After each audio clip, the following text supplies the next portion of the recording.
In this video, I will show how to make your own news app by using AI. This is my output of the project. This is the latest news app created by AI. So you can able to see in my network section, the API is requesting the latest news. After getting the news, you can able to see here, all the news are displayed over here.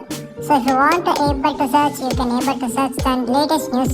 So I will search about new AI news. So it will filter that news and you can able to see here. You can also able to click on that particular news and you can able to read it here.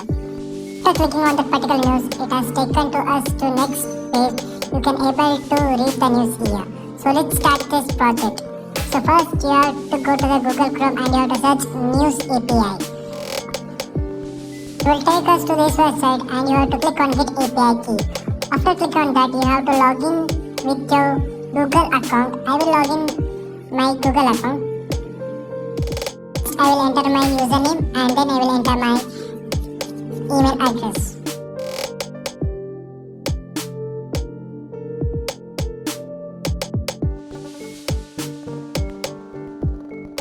Then you have to enter your password. So I will create my own password. After entering your password, you have to click on I'm not a robot, and after you have to agree the terms and conditions of that API key, then you have to submit it. Waiting a second, we will get our API key, then we have to copy that API key. After copying your API key, you have to come to your project. I have given in the description of the YouTube. I'm opening my HTML project. You can open the project in any of the text editors, so I'm using Quick Edit. Then you have to search for the API. You have to paste your API key and that's it, our project is ready to launch.